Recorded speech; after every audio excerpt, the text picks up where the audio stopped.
Hallelujah. आप सबको जय मसीह की। किताब मुक़द्दस से खुदा का कलाम लेकर मैं आपसे रूबरू हो रहा हूँ। अजीज़ों, कई बार हमारी ज़िंदगी में ऐसा वक्त आता है कि जब हमें ये लगता है कि अब हमारे साथ कौन है, कौन हमें संभालेगा। और हम तो दुआ कर रहे हैं, क्या प्रभु ने हमारे लिए मदद भेजी है?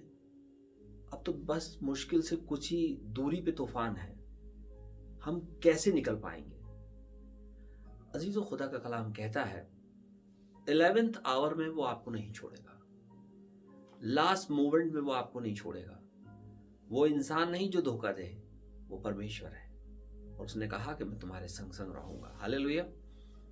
और अगर हम खुदा के कलाम में जाएं तो देखें, इलीशा दूसरा राजा 6 उसके अगर आप 13 को पढ़े तो वहां लिखा है, राजा ने कहा जाकर देखो वह कहाँ है, तब मैं भेजकर उसे पकड़वा के मंगवाऊं।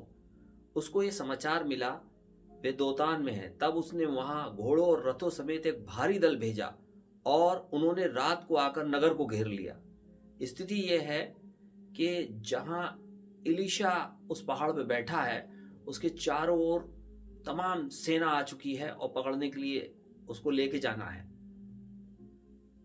अब जैसे कि खुदा का कलाम कहता है, वो आंखें हमारी आदम हवा के समय से ही बंद हो गई, जिनसे हम वो चीजें देख पाए जो खुदा हमें दिखाना चाहता है। क्योंकि जब आदम हवा ने गुनाह किया तो गुनाह करने के बाद उनकी आंखें खुल गईं। यही चीज अगर आप प्रेरितों के काम में जाके पढ़ें तो उधर आदम हवा को अपना बगैर कपड़ों का नंगापन दिखने लगा। पहले नहीं दिखता था।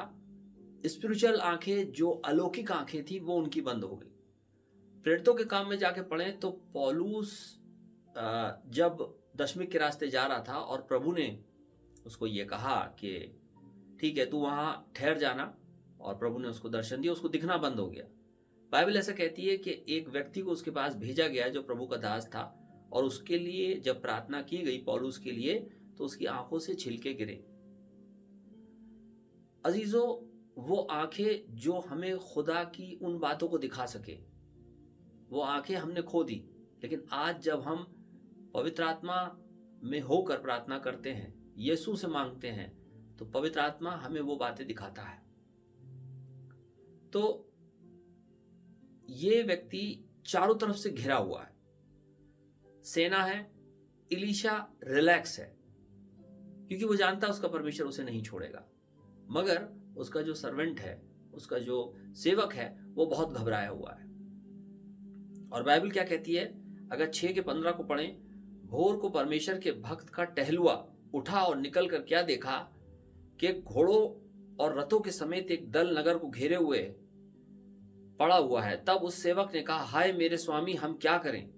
यही स्थिति आज हमारी हो सकती है। दोनों में फर्क है। एक रिलैक्स है क्योंकि उसके पास वो आंखें हैं, और दूसरा भाग रहा है, जबकि वो परमेश्वर का जन का सेवक है। नेचुरल सी बात है कि वो भी परमेश्वर को जानता है, मगर उसकी आंखें बंद है, उसको वो नहीं दिखाई दे रहा है। बाइबल कहती है कि वो घबरा के इधर उधर भागने लगा। एग्जैक्टली जब मिस्र से इजराइलियों को लेके मूसा निकले थे, तब भी यही स्थिति थी।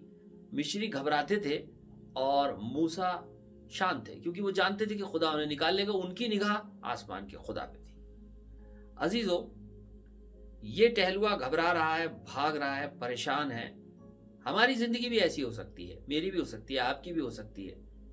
हम प्रभु के पास बैठकर वो बातें, वो सोल्यूशन नहीं चाहते हैं, बल्कि हम खुद भाग रहे हैं। नहीं, काम करना ठीक है, लेकिन उसके साथ खुदा के आगे आना सबसे पहले जरूरी है।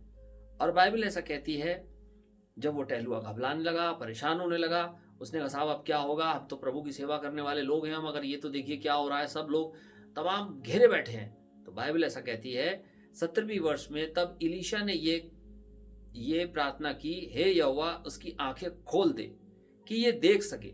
तब यहोवा ने सेवक की आंखें खोल दी। जब वह देख सका, तब क्या देखा कि इलीशा के चारों ओर का पहाड़ अग्नि में घोड़ों और रथों से भरा हुआ है। हालेलुया। आसमान का खुदा मुझे और आपको न छोड़ेगा, वो हमारे संग संग है, बशर्ते हम उसके बताए हुए रास्ते पे चलें, उसके पास समय दें। आमतौर पे हम प्रार्थना करते हैं, अपनी बात कह के प्रार्थना खत्म कर देते हैं। प्रार्थना खत्म होने से पहले कम से कम कुछ मिनट, कुछ समय उसकी भी सुने, शांत बैठे। बाइबल कहता है धीरज धर के शांत रहो मेरे सामने। हालेलुया। तो अजीजों, 11th आवर में आसमान का खुदा मुझे और आपको नहीं छोड़ेगा। इसलिए हम किताब मुकद्दस पे भरोसा रखें और खुदा पे ईमान रखें। हालात चाहे बुरे से बुरे क्यों ना हो, वो हमें निकाल लेगा।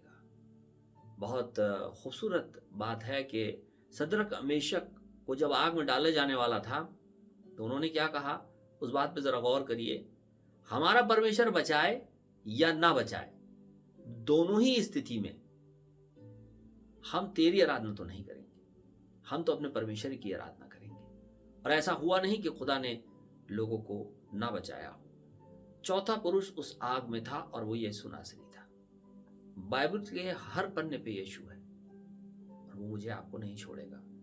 शर्त सिर्फ इसी बात की है, अपने मन को फिराएं, और अगर मन को फिरा लिया है तो आसमान के खुदा पे भरोसा रखें, कलाम पे भरोसा रखें। इस दुनिया में जितने भी सॉफ्टवेयर, मशीनें, बुक्स, सबको अपडेट करने की जरूरत है, वो अपडेट होती है। लेकिन बाइबल ही एक ऐसी किताब है, खुदा का कलाम है, जिसे पढ़ के लोग अपडेट होते हैं।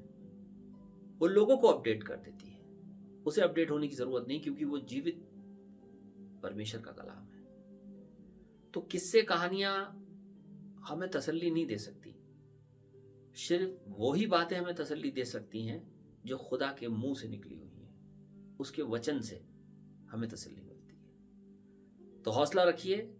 अगर आपके जीवन में ऐसी स्थिति है कि आपको लगता है कि अब कुछ नहीं हो सकता और अब तो हम फंस चुके हैं, तो यकीन मानिए, इलीशा को खुदा ने निकाल लिया तो वो आपको भी निकाल लेगा। Hallelujah, praise the Lord. आप सबको जय मसीह, शालोम।